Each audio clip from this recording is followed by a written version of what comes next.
Should I just shout loud? Check, check. Oh, there we go. Check, check. Oh, Check, check, check. All right, we're going to get started with the meeting of the Regional Transportation Commission. I'll turn it over to Ms. Maynard. thank you, Chairman. The first item on your agenda is to conduct your first citizens' participation period. This is the first time set aside for public comment. Anyone wishing to provide public comment with regards to any matters before the Regional Transportation Commission on our agenda today, please step forward to the microphone, identify the item on which you're speaking, and please limit your comments to 3 minutes.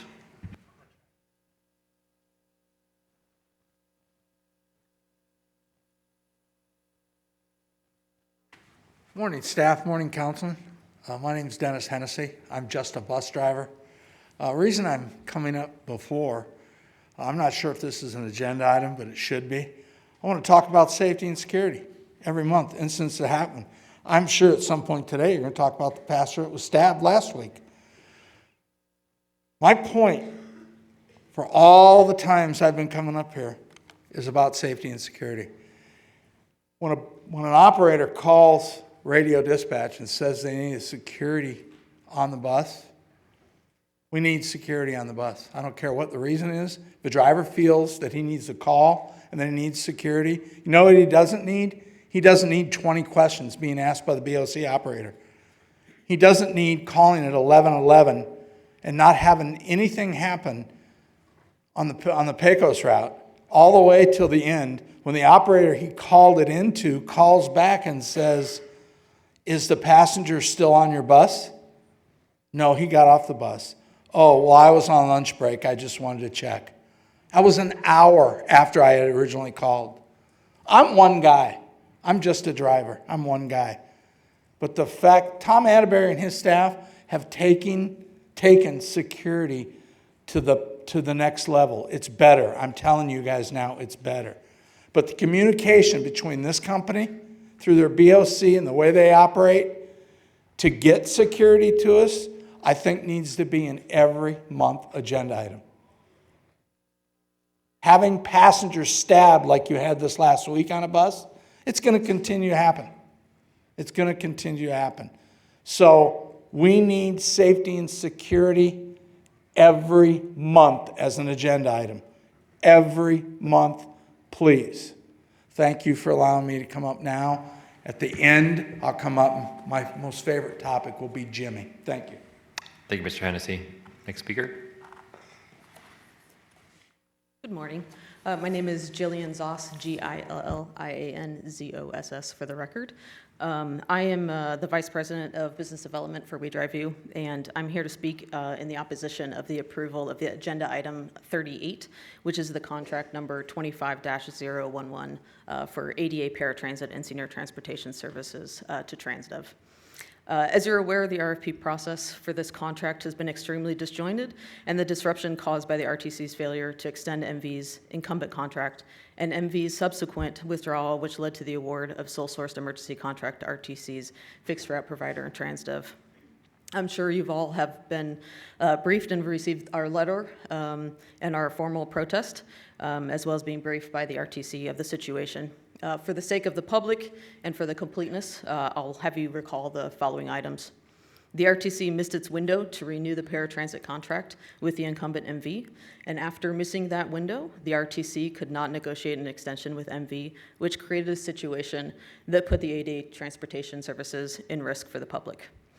The RTC issued an emergency sole source contract to Transdev, which was We Drive You's only remaining RFP competitor, with MV not completing step 2 of the process and the other bidder disqualified from the RFP. Transdev was provided the emergency contract without providing We Drive You the same opportunity. Now, we do understand and we empathize with the situation that the RTC was in and the potential loss of paratransit services. We, of course, want the public to be serviced as well, but this was an emergency of your own making. If there's future errors or issues with the RFP, we don't want to set the precedent that this is the best way to alleviate a situation by issuing an emergency contract. More importantly, the award of the emergency contract also created a conflict of interest for the procurement team evaluating the proposals. And how could it not, when one of the bidders stepping in is the one who helps fix your mistakes? There's no reason to compound all of these mistakes. I know you all are, at the very least, uncomfortable with the RFP process and the situation that has occurred. More importantly, I know that you want to make the right choice for the public and the RTC. The emergency has passed. There's no imminent threat or loss of transportation now. From an evaluation perspective, the proposals were extremely close, with We Drive You proposal coming in $13 million less over the contract term. More importantly, we have reason to believe that the general manager proposed by Transdev will not be the assigned GM to the RTC going forward. And as you're aware, part of the scoring for the RFP under the staffing section accounts for 20% of the total. We Drive You provided a robust management team, including key personnel, to fulfill the requirements of the RFP, and we made this commitment. With that in the past, we encourage you to take the time to reevaluate the process and make a different selection. We Drive You ask that you postpone this award and that you reissue the RFP and evaluation. Thank you so much for your time. Thank you, Ms. Oss. Next speaker. Good morning, Mayor, Commissioners. My name is Jason Beavis, B-E-E-V-I-S. I'm here on behalf of We Drive You and Tim Wayland, who I think some of you have spoken with. Unfortunately, he wasn't able to be here today due to flight cancellation, bad weather in Detroit. But what I want to say to you all are his words here today. So we have gotten to know all of you quite well over the last couple of years as we've been working through this process, and we believe that we developed a very good proposal for the future of transportation services in Las Vegas. We feel that we were wronged by the process and that ultimately the RTC is making a hasty decision off the back of the emergency contract award to Transdev. So we are asking the board to postpone the award to allow the procurement process to be rerun on a level playing field and without distractions to ensure that everyone can be confident that the final outcome is in the best interests of the residents of Las Vegas. Thank you very much. Thank you, Mr. Beavis. Next speaker.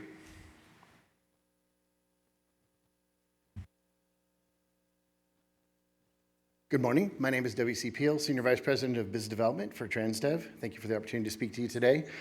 Just wanted to say a couple things. First of all, we're honored to be recommended by MJ, the staff, the panel that had selected us to be the potential next contractor for this service. We are the largest provider of paratransit fixed route services in the United States, operate paratransit services of similar size and scope to Las Vegas across the United States in Orlando, San Francisco, Oakland, Dallas, Houston, just to name a few. And just a couple things I wanted to speak on. We certainly, I also probably should have said I'm here for item 38 also to support the recommendation for us. Just to speak on a couple things, the timeline certainly was challenging given what was presented, but we did what we needed to do to step up, keep service moving. But also I want to compliment staff because it was completely siloed. The RFP process and the emergency startup process, and everyone stayed in bounds when it came to that. With the mention of our general manager, sometimes during quick procurements, life happens. We have a general manager that has 22 years of experience in paratransit, is a trapeze expert in community outreach, and really has the tools and the talent to be a very successful leader here. The rest of our proposed team is already on the ground here and has the ability to keep moving things forward. Other than that, I just wanted to say thank you for the panel's recommendation. If there's any further questions, happy to answer those if the board has them. Thank you very much. Anyone else wishing to provide public comment? Oh, hold on. Good morning. I'll chime in. Katrina Heineking, SVP for Transdev. I too also just wanted to take an opportunity to express our gratitude for the opportunity, the recommendation, and the vote of confidence. Thank you, MJ, and the RTC team, the board members, our union partners, the Teamsters, and honestly, most importantly, our employees who have helped us get through this transition very smoothly for the emergency contract. I'm very proud to say within the second day of operation of a very quick transition, we were already able to exceed the RTC's established goals. So we're very committed to this, to your community. We've been here. It's one of our flagship operations. And, I hope you'll understand, you'll see that commitment from us every day moving forward. Thank you. Thank you very much. Anyone else wishing to provide public comment? Seeing none, I'll go ahead and close the first public comment period and turn it over to Ms. Maynard. Thank you, Chairman. The next item is to approve the agenda, but staff suggests we hear items out of order to ensure quorum for the items that need board approval. So we suggest hearing items in the following order. First, the consent agenda, which consists of items 5 through 37, then item 38, which is to approve contract number 25011, the ADA paratransit and senior transportation services, then item 39, which is to appoint the finance committee, and then finally item 40, which is the CEO evaluation. We'll then come back to item 3, which is the CEO report and the NDOT director's report, and then finally we'll go to item 41, our outstanding legal item, and 42 for the final citizen participation period. Thank you very much. I will entertain a motion with those modifications. Move to approve as modified. All right, there's a motion on the floor to approve the agenda as modified. All those in favor? Aye. Aye. Any opposed? Motion carries. Thank you, Chairman. So at this time, I'll ask Mallory Sear, she's our Director of Procurement, and she will present item number 38.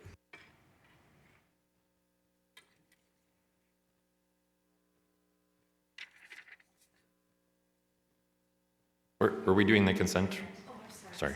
Oh, I'm going rogue. Yes, please, Chairman, if you could, and the board, if you could approve the consent agenda, it consists of items 5 through 37, it can be taken in one motion. Great. There's a motion to approve the consent agenda. Are those in favor? Aye. Aye. Any opposed? Motion carries. Now we will go on to the next item. Hello, members of the board. Mallory Sear, representing RTC Purchasing and Contracts today. I am here to present to you about the RFP process for ADA paratransit and senior transportation services and the recommendation for award to the highest ranked proponent. At the August 2024 RTC board meeting, a two-step RFP process that will be summarized today was approved. The public solicitation began in August 2024. Please note this was a request for proposals, not a low bid solicitation. An evaluation team was selected to review the proposals, inclusive of internal and external stakeholders. Go to the next one.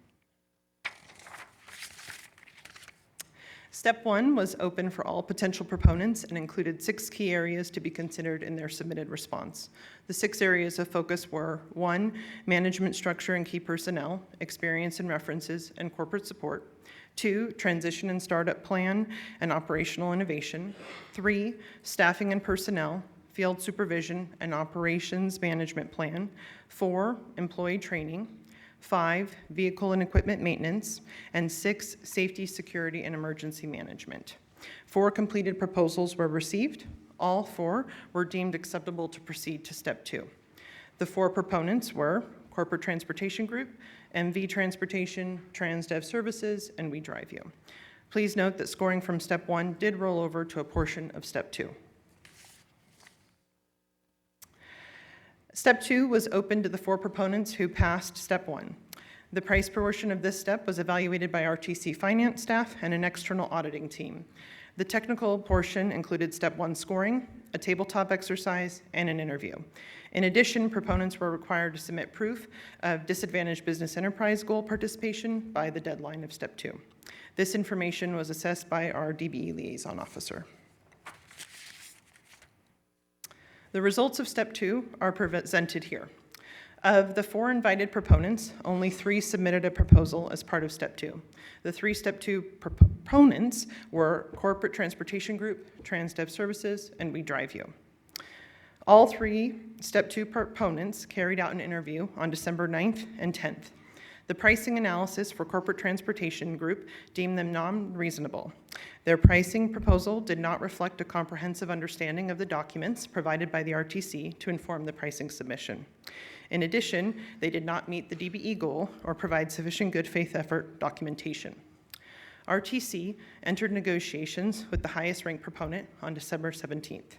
Upon successful negotiations, RTC staff now recommends approval of entering into a contract with TransDev Services. And if you have any questions, here to answer them. Thank you very much. Any comments or questions from the board? Mayor? Thank you, Mr. Chair. It was interesting as I look back at the challenges that we had, and it was a very clear message that we gave was fix it. we needed something done, and we needed it done now, and we needed to give assurance to people who are in need of paratransit to fix it. We fixed it.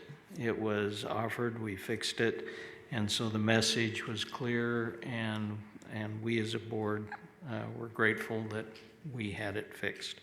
So now that it's quote unquote fixed, now that we have a theoretical contract before us, what if we don't approve this that we've already done? What would happen now if we have accepted something and now we've had criteria and now we say, well, we're moving the goalposts? What happens at that point?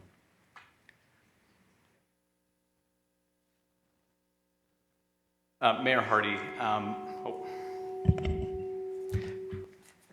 that would certainly pose risk to the agency without grounds to overturn a procurement. And to your question, we did do a full evaluation of this to be sure that we complied with all those standards, to be sure we followed the instructions, to be sure we followed the law, and apologize, and confirmed that all those were done. And so to do that without a direct legal reason would certainly produce risk for the agency. Thank you, Mr. Chair. Thank you. Any other comments? I don't know if it's going to go off. Yes, thank you very much. More than anything else, I want to thank our staff that went ahead and did a comprehensive, balanced look at both of the final contractors. Just for the public and for me to know, when I did some research, it turns out that there's not that very many companies out there that have the capacity to actually take over a contract like this. I do commend We Drive You for coming forward and bidding for this. I think their bid is sincere. Although at this point, I think I defer to our staff's recommendation to go with TransDev. Again, they're both companies are very equally qualified apparently, but one is of course has kind of like shaded the other by a slim margin, but it's there. And at that point, I think for many things, I would like to trust our professionals, and if no one else is going to do this, I'd like to make a motion to approve our contract with TransDev. Very good. There's a motion. I believe there was one more comment, though. Was TransDev awarded the fixed route contract? I thought they weren't. I thought somebody else, I didn't think they were even qualified, and somebody else got it, and then they bought the company. So TransDev on the fixed route side, yes, that is true. They procured First Transit, and they are now the fixed route contractor. And to your point, Commissioner, it was a rough startup, but they have done an amazing job in operating a fixed route service today. Thank you. Very good. If there's no other comments or questions, there's a motion on the floor from Councilman Barone to accept the staff recommendation and to approve the paratransit and senior transportation services contract. All those in favor? Aye. Aye. Any opposed? Motion carries. Thank you very much. Thanks, Chairman. The next item is to appoint 3 members and an alternate to the RTC Finance Committee. Very good. If you're interested in serving on the Finance Committee for the next fiscal year, please let me know. So I've got Councilman Brown, Councilman Knudsen, Councilman Seebach. Anyone else? Seeing none, then I will entertain a motion to appoint myself along with the 3 gentlemen to my right to the Finance Committee. All right, you want to make the motion? I'd like to make a motion to do what he says. Very good. Second. All those in favor? Aye. Aye. Any opposed? Motion carries. Thank you. The next item is to receive the CEO evaluation. I'm going to turn that over to Decretia Harris. She's our Senior Director of Human Resources. Good morning, members of the board. Excuse me. This item is to evaluate the performance of the Chief Executive Officer for the period of January 1st, 2024 through December 31st, 2024. formulate recommendations on management goals and objectives for 2025, and adjust compensation or take action as deemed appropriate. On November 14, 2024, the RTC Board of Commissioners appointed Chair Justin Jones, Vice Chair Isaac Barone, Mayor Pro Tem Brian Knudsen, and Mayor Joe Hardy to serve on the Evaluation Committee to review the performance of the Chief Executive Officer. On January 23, 2025, the Evaluation Committee met to evaluate the goals and accomplishments of the CEO. Recommendations may be presented at today's board meeting by the committee. Mr. Chairman, this item is now turned over to Ms. Maynard for a brief presentation, then over to the board for action. Thanks, Decretia. So I'd like to begin this evaluation with a quote from Henry Ford, because I think it encapsulates really what we are, and that's a team. Coming together is the beginning, keeping together is progress, and working together is success. And this really encapsulates what happened in 2024. The Team RTC, in conjunction with our jurisdictional partners, all of you and your staff, community stakeholders, and of course the leadership of this board, we achieved many accomplishments, some of which I'll share with you today. The success comes from actively collaborating and contributing toward a common objective, and this is to serve our community. So our goal is to connect our community from neighborhoods to work, to healthcare, shopping, and entertainment. And over the last year, we made significant strides within all of our core responsibilities, and I'm proud to share our progress with you in this presentation. This presentation is just some of the achievements in 2024. You should have a full list of all of the achievements from last year. So first, I'd like to thank the RTC board for your unwavering support, your leadership. And again, I know from a national level, I am extremely fortunate to work with all of you. Your dedication and your passion toward what we do on behalf of our community keeps us as passionate about what we do for our community, and your leadership is appreciated more than you know. I also want to thank my executive team. I feel sort of like the bobblehead at the top of the agency, because they make it happen. They're amazing. So, of course, certainly to my right, David Swallow, Angela Castro, over here, Mark Trosdal, our CFO, and our newest member, Tom Marcucci, for always keeping things moving. I'd also like to thank the incredible RTC staff. Our staff, we're like a wheel, and if one spoke is broken, the wheel doesn't move smoothly. Team RTC, they are incredible. This is a team that's strong, they're resilient, and they're very dedicated. They strive for excellence in all that they do, and it's a team that cares deeply for this community. I am really, really fortunate to work with this team. I'd also like to thank our contractors, their employees, including the bus operators, the mechanics, and all the support staff for their dedicated service to our community and their role in assisting RTC accomplish its goals.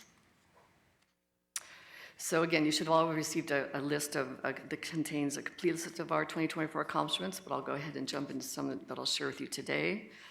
So despite the many challenges that we faced in 2023, we continue to show up and serve our community. In 24. So as you're aware, we were, and this was the big one, we received a check for $150 million in grant funding in small starts under the Capital Investment Grants Program by the Federal Transit Administration. Once complete, improvements will include new pavement, wider sidewalks, new shelters with extra shade, and a faster, more frequent transit service via 15 zero-emission hydrogen fuel cell electric buses. We also, and we just learned this recently, that the RTC has received the top industry recognition for our customer engagement efforts along Maryland Parkway. There has been an intentional enhanced community engagement for the Maryland Parkway BRT project through 50 in-person events, door-to-door outreach to over 400 businesses and 2,000 residences, advertising at 18 bus stops, e-blasts, boosted social media posts, text and email alerts, bi-weekly virtual stakeholder meetings, and AI-driven digital ads. These efforts have added 4,500 new subscribers to the weekly project updates, including nearly 4,000 email contacts, over 3,400 text contacts. And I've heard from others in the community that they wish the engagement that we're now incorporating into this project was similar in other projects across Clark County. We also coordinated with the City of Henderson as it began construction on 7.5 miles of Boulder Highway that will add bike lanes and sidewalks in both directions and center running bus rapid transit to improve accessibility and safety. We launched the Connecting Communities to Transit Plan in partnership with the City of Henderson to better align land use plans with the reimagined Boulder Highway project, and with the goal of transit-oriented development and safe walking, biking connections to future transit stations.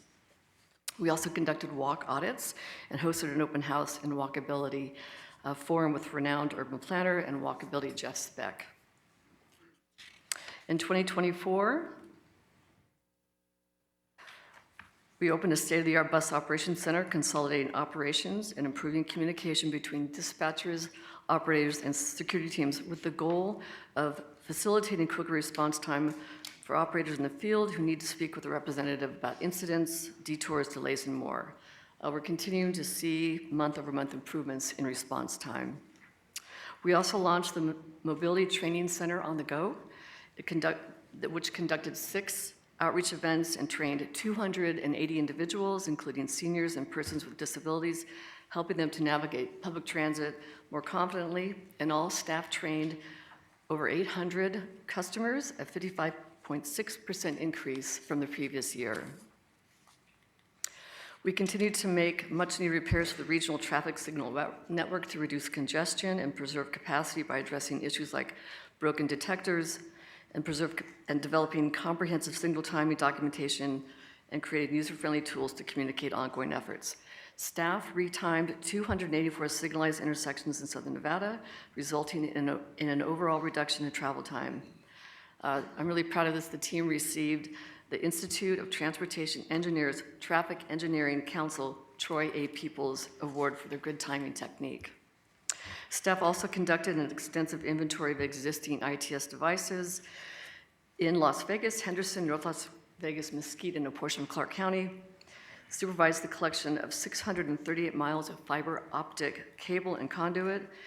This will be the foundation for a comprehensive master plan that will identify gaps, evaluate security, and expand and scale capacity to accommodate the future needs of our growing community. Ms. Maynard, can I interrupt you real fast? I know there are board members that really need to leave for a funeral. We all think you're awesome and need to vote on your compensation. So you can continue this as part of your CEO report. But we all already know you're awesome. So with that, I'm going to entertain a motion to adopt the recommendations from the compensation committee, which was 2%. 2% in line with what the staff has already received. So with that, I will entertain a motion. What he said. All right, there's a motion. Any other comments from the board? Chairman Yes. Jones, Sorry. may I? Yes. May I clarify Clarify, that yes, for you sorry. before you guys have the motion? Staff recommendation was a 2% salary increase and the same cost of living adjustment in July that staff will receive. Thank you for clarifying. That's important. All right. Is that your motion? Yes, just and adding that it's an incredibly complex job that involves traffic light signals, fixed route, working with the municipalities. It's a lot more than just not just during the buses. It's a lot more than just that. You did a fantastic job, and that's my motion. Very good. There's a motion on the floor. All those in Mayor? If I may, I was reading a $5,000 annual expense account. I just took a plane ride or two up to Carson City and had sticker shock. $600+ to go back and forth one time. So I'm looking at that 5,000. Do you ever go to Carson City during a legislative session? Yes, I do. So you must drive? David Clyde is all driving. She walks, actually. She saves a lot of money by walking. She takes the bus. Next time, Verona driver. I mean, realistically, if you're comfortable with that, I'll go with it. Thank you. Okay. Very good. There's a motion on the floor. All those in favor? Aye. Aye. Any opposed? Motion carries. Congratulations. Thank We you. will allow you to continue on, but I know several of my colleagues are headed to a funeral for the fallen officer from North Las Vegas, so we will excuse you if you need to head off the funeral. So. And I'll go right to the airport. We wanted to officially welcome our Councilman Yes, Tebock and Mayor Berkeley. Thank you very much to our new members of the board. All right, then with that, we will go to agenda item number 3, the CEO report, but you can continue with your presentation. Well, I can go right on to the CEO report. Okay. I will just tell the audience, there's some really good stuff in here. And I did want to, again, call out Team RTC, you know, Tom Atterbury, I can't say enough about your leadership, your law enforcement background that has helped us move the needle. Everybody on this team, the accomplishments again are many, and that's because it's a great team. So I will move on now, Chairman, to the CEO report. And again, we really wanted to welcome officially Mayor Berkeley to the RTC. As you're all aware, Mayor Berkeley is no stranger to public service. She began her career as a student body president of UNLV, Go Rebels, before being elected to the Nevada State Assembly, the Nevada System of Higher Education Board of Regents, and the U.S. House of Representatives, where she served for 14 years on various committees, including transportation. She took a brief respite from public service to serve as senior vice president of the Touro University System before being elected as mayor of Las Vegas. Again, very excited she's joined the board. And we also, again, wanted to welcome officially Councilman Seebach to the Board of Commissioners. Prior to being elected to office, Councilman Seebach served for 30 years in the Las Vegas Metropolitan Police Department, rising through the ranks to assistant sheriff before retiring in 2023. And with his extensive background in security and law enforcement, we were very excited, again, that he's joined our board. Next, I'd like to highlight a wonderful event that took place during the first week of the legislative session, where we were very fortunate to have several of our board members to join us. I would like to ask Team RTC that worked on Angela Castro and her team just to be recognized. Stand up. Demi, Maria, all of you, please. Did a great job.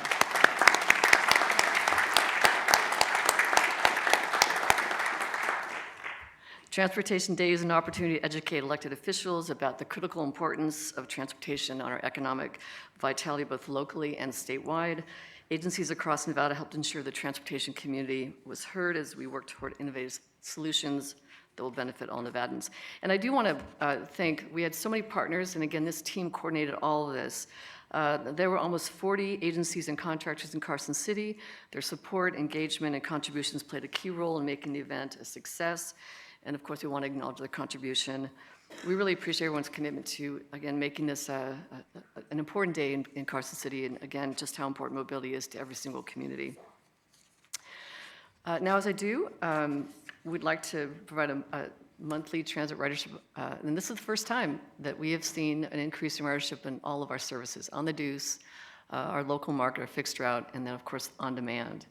And I continue, thanks to some of the comments by you, our commissioners, you've asked us to look at improving service all the way around in the resort quarter, and we're doing some things that I think are working, and that's what you see there. What I would just say to one of the public comment points, I think one of the reasons why it's got up is because people feel safe. People won't ride transit if they don't feel safe, and so thank you to Mr. Atterbury and his entire team for making people feel safe. That's right. The Intercon security officers are just awesome.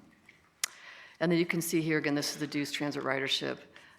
We continue to see, it was great to see from November to December that large increase in ridership. So one of the favorite times for me certainly is to recognize, again, RTC staff. We'd like to recognize the first superstar of the quarter. This person dedicates his time and energy to improving the safety of our fleet and facilitating reliable transportation. His attention to detail has resulted in product improvement, a reduction in road calls, and increased safety and comfort on buses. And if that weren't enough, he goes above and beyond to support special projects and public outreach events. And our first superstar of the quarter is, ta-da, Norm Reynolds. Norm, you here? There, where is he there?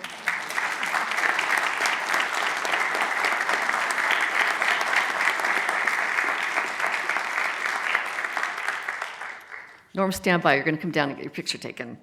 After I introduce the next superstar of the quarter, this person consistently demonstrates exceptional dedication and commitment to his department and the agency.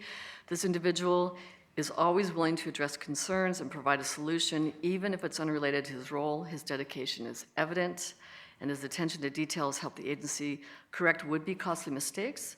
Through a recent audit, he successfully identified individuals whose contribution records needed correction, recovering more than $3,000.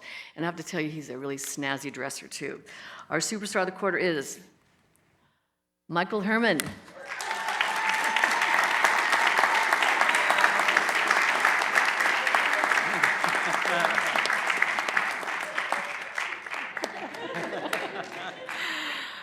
He's known for his colorful socks. They're both great.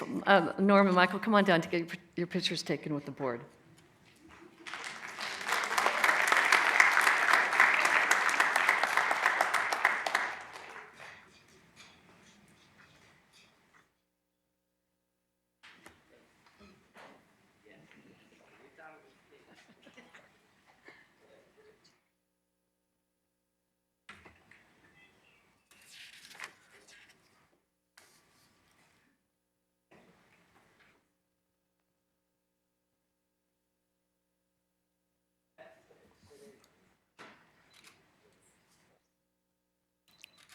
He was.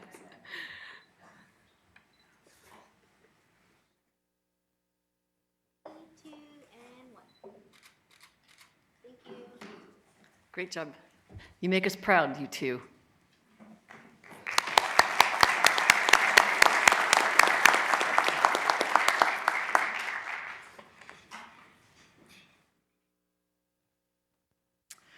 And this month, we would like to recognize Transdev bus operator Khalil Berry. Let's watch as Deputy CEO Tom Marcucci surprises Khalil with his award.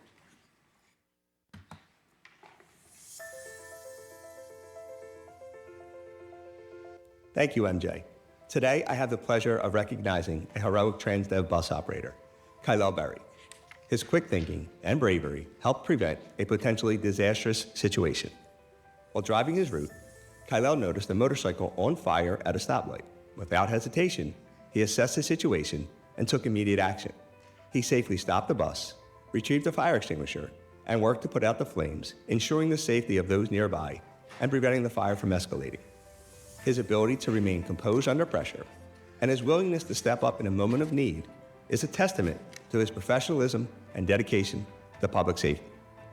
Let's honor Khalil for his outstanding courage with the Crystal Bus Award. On behalf of the RTC Board of Commissioners and our CEO, MJ Maynard, it's my honor to present you with the Crystal Bus Award. Congratulations, and thank you for not only putting out the fire, but for your commitment to public safety for all. Congratulations. I just want to say thank you to the RTC board for recognizing me with the Crystal Bus. I was just doing my job and happened to be there at the right time, so I appreciate you guys for honoring me. Is Khalil here?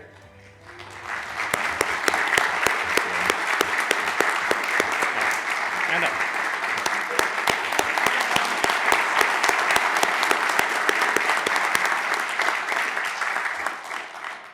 Khalil, stand by for your photo. Because we have one more. So we'd now like to recognize Tango car operator Tabitha Palacio. Let's watch again as Tom surprises Tabitha with her award.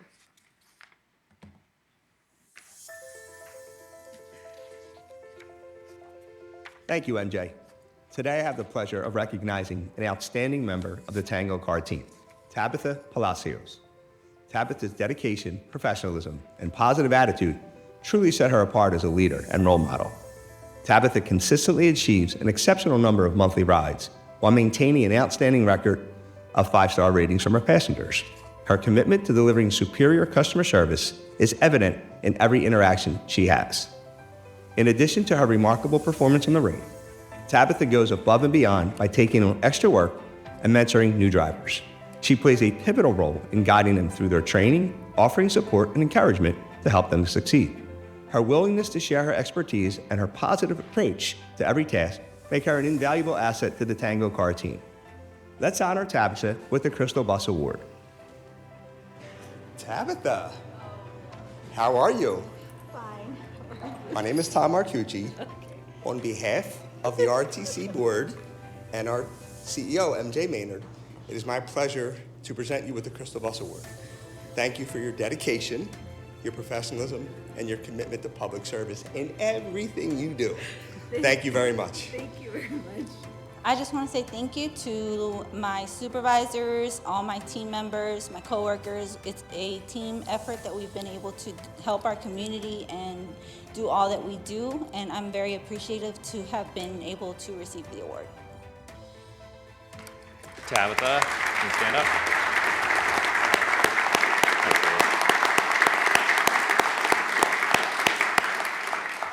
If you could both come down, we'd like to have your picture taken with our board.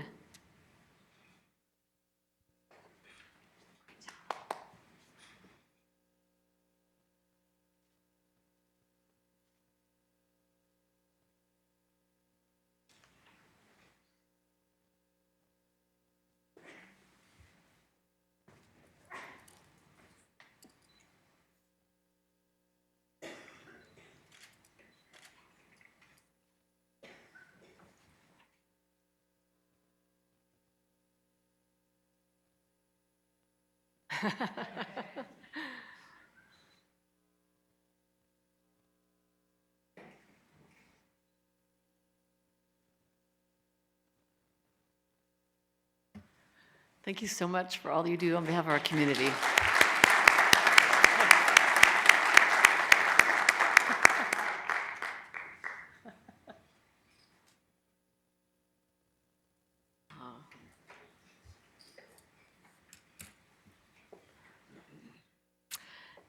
And members of the board, that completes the CEO report. We can move on now to item number 4, which is to receive the NDOT Director's report. Today it is Mario Gomez, Deputy Director. Mr. Gomez. Morning, and thank you for the opportunity to provide an update this morning.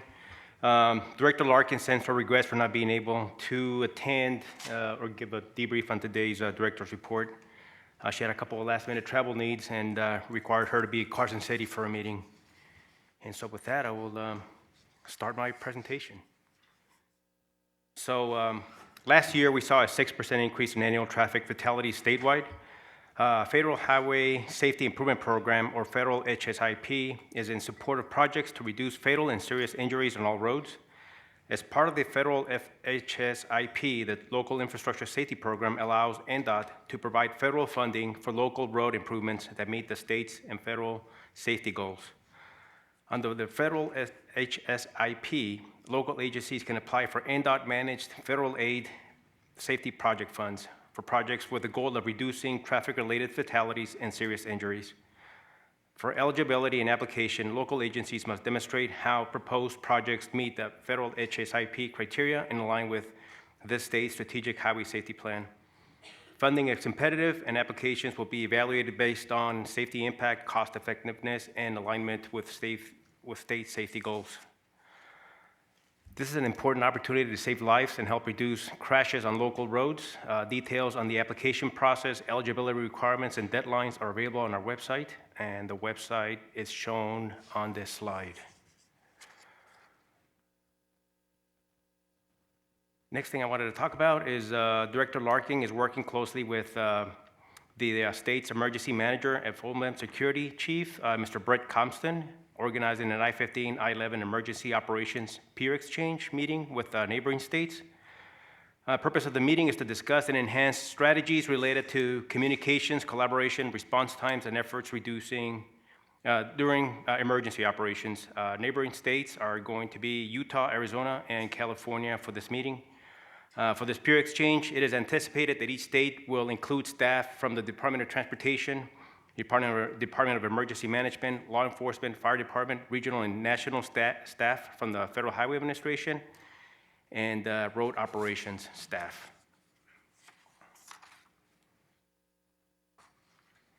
So one thing I wanted to cover locally as well, NDOT District Headquarters, the team has successfully moved from stationed at the 123 East Washington Avenue yard to the 4615 West Sunset Road, fast building on Sunset near Decatur and the Clark County 215 Beltway.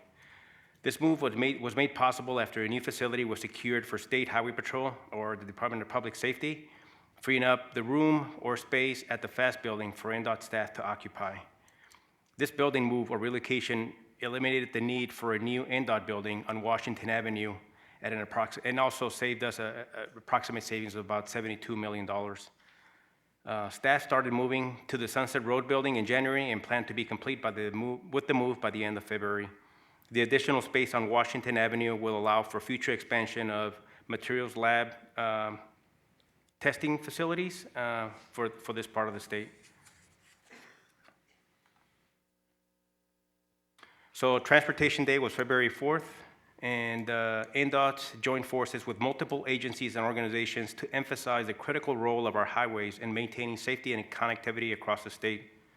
Led by the Regional Transportation Commission, RTC of Southern Nevada, Transportation Day served as a platform to engage lawmakers and stakeholders in discussions on the resources and strategies needed to enhance road safety.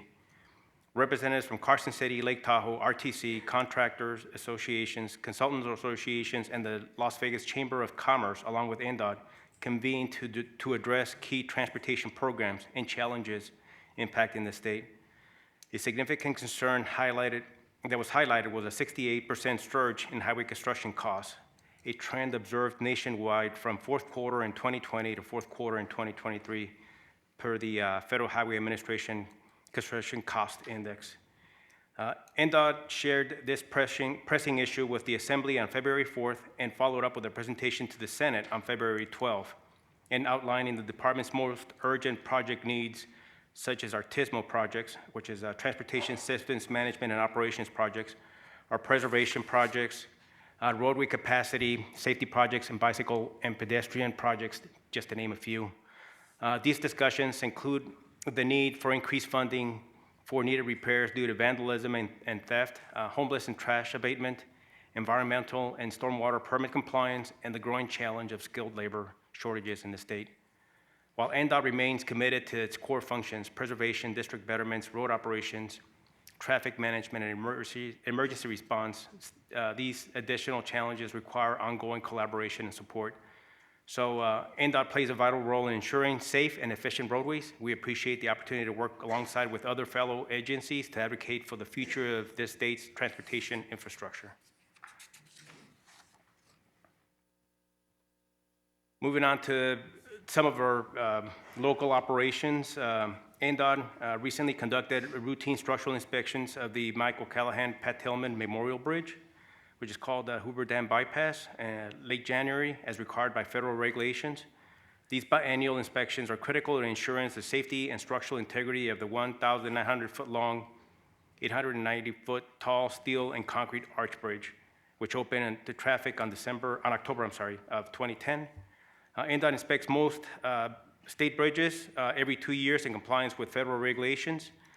Bridges with significant deterioration are inspected more frequently, while certain newer structures may qualify for inspections every 4 years. Thanks to NDOT's robust bridge inspection and maintenance programs, NDOT's bridges the state's bridges continue to rank among the nation's best for 9 consecutive years. And a little bit of an update on our Tropicana project on I-15. We're expected to reach substantial completion this year. Phase 3 and Phase 4 are ongoing through April of this year, and Phase 5 began in January. Tropicana southbound on-ramp and the southbound to eastbound flyover are expected to open in April of this year. Impacts on mainline I-15 are expected to be lifted in April. The timeline was shifted due to unforeseen utility coordination challenges, and is aligning schedules with multiple utility agencies was somewhat complex for us. Additionally, major events such as the Formula One and the Super Bowl required full site shutdowns, which also impacted our schedule or our timeline. Once the Tropicana and Dean Martin intersection is reconfigured this spring, the Tropicana Avenue Bridge will be accessible without the diverging dive-in interchange. And it's been a little bit of a tough thing for traffic to navigate. Phase 5 involves widening Tropicana west of I-15, specifically between Polaris and Valley View. Phase 5 is expected to conclude September of this year.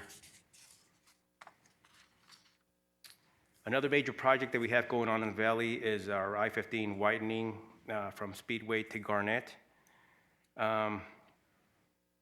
We are expecting substantial completion by this year. The scope of this project is, this is essentially Phase 3 of the I-15 North Corridor improvements. We're expanding I-15 to 3 general purpose lanes in both directions between Speedway Boulevard and Garnett Interchange. This project also includes bridge rehab work, commercial truck parking improvements, and the addition of a weigh-in-motion monitoring stations, drainage improvements, and a highway maintenance facility as well. By adding a 3rd lane, we're increasing capacity to help reduce congestion and improve travel times through this section of the interstate. The current status for a project right now is it's at 90% complete with major drainage, earthwork, and paving still in progress. We're aiming to complete this project by spring of this year with substantial completion, and the timelines are subject to fluctuate a little bit just based on temperatures because of our paving operations. And so with that, that concludes my presentation. Thank you for your time. Thank you, Mr. Gomez. Any comments or questions from the board? Dick? I just want to thank you. I know we've been working with you as far as an MOU. When we clean up alongside the freeways, we're now going to be able to jump over the fence and clean up your side too. So thank you. You're welcome. I hope it's not you that's jumping over the fence, Commissioner. Unfortunately, before it was some other people jumping over the Okay. fence and we couldn't touch them, but now we can Want to clarify. get them everywhere. All right. If there are no other comments or questions, thank you, Mr. Gomez. We appreciate all you're doing. Thank you, Chairman.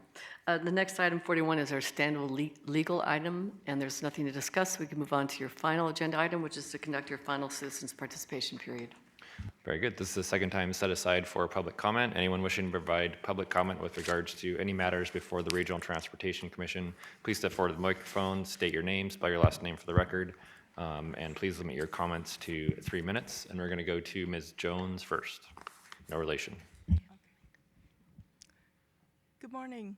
My name is Shelley, S-H-E-L-L-E-Y, Jones, and I am a paratransit rider, and I really like all the programs that are available for me to ride and get me to where I'm going.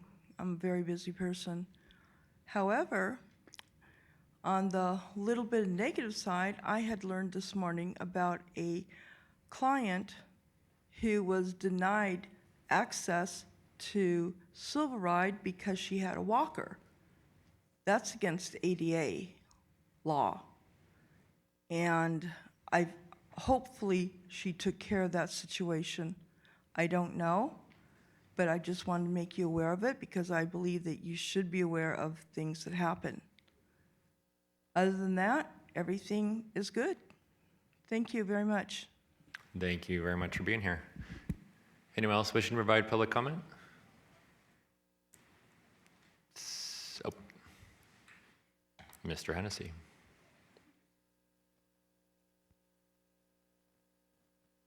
Thank you, staff, for allowing me a second cut at the apple, so to speak. I want to talk about what I believe is a huge problem. And MJ, you and your staff have failed for at least 3 years with this problem. And that's a rider we have. His name is Jimmy. Let me tell you about Jimmy. Jimmy urinates and defecates on buses and at bus stops. He exposes himself on buses. He bullies his way onto buses. If he has the opportunity, he will go and shut the buses off with the isolator switch in the back. This is a problem in our system. And for 3 years, it's been ignored. All with the excuse that we're public service. We can't do that. Well, guess what, MJ? Metro now, when Jimmy's involved, walks away. All three of the ambulance companies when they get there, because Jimmy's method of operation is, I need an ambulance. When all three, Community, AMR, and Medic West, if they see it's Jimmy, they get back in their cars and leave. Clark County Fire Department, Las Vegas Fire Department, don't address Jimmy. Why are we still addressing Jimmy? If he's on your bus and it's the end of your shift at midnight, that bus has got to stay wherever it's at according to our operations center till a supervisor gets out there, till whatever. So that driver putting in an 11-hour day has got to sit there until Jimmy has somehow gotten off a bus. MJ, when are we going to step up and take care of Jimmy? It's ridiculous. It's absolutely ridiculous. And the liability is now fully on you guys if something happens with Jimmy. He is not a normal passenger. Something needs to be done to protect your normal passengers, your drivers, and your staff with this guy. He's a problem. I wish we could have toned in on that when it came to evaluation, but it's been 3 years that we've ignored Jimmy. Thank you, Mr. Hennessy.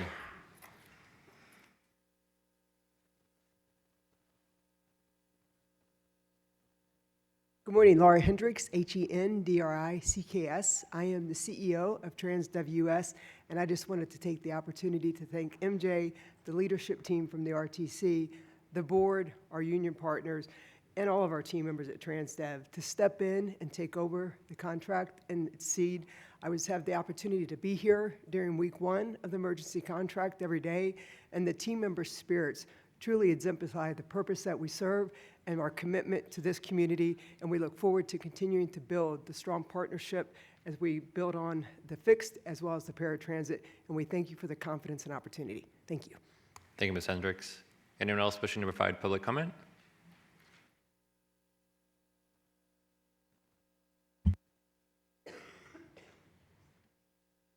And if there's anyone else, please line up and so we know how many else we have. Good morning. My name is Fred Keller. Commissioners, I'd like to ask you for your help in a matter I have with the RTC. Let me start with saying I've retired from the RTC with about 27 and a half years combined with RTC and Clark County. I started working for RTC in 2019 August as a senior facilities tech. Fast forward to the pandemic. I got a call from Julio Ortiz and Francis Julian to inform me that I was being furloughed because Julio Ortiz said, and I quote, "Francis told me they had to cut high-end positions because there was no money," unquote. He also said buildings were going to be shut down and there'd be no work. I had the lowest seniority in my classification. I was making about $75,000 at the time. On my way out, my director had just found out what they had done and had no knowledge of me being furloughed. Let me point out that I worked in facilities and at the time, I had over 100 work orders in my queue. My department was never allowed to work from home. One more interesting fact is there were no management staff furloughed, and a vast majority of them make more money than I did. There was a grievance filed with SEI for RTC having contractors doing my job. We produced invoice that proved that the amount they spent was well over the $75,000, yet they still upheld the furlough. When we went as far as mediation, and the mediator said the RTC would have a hard time trying to prove that they saved any money.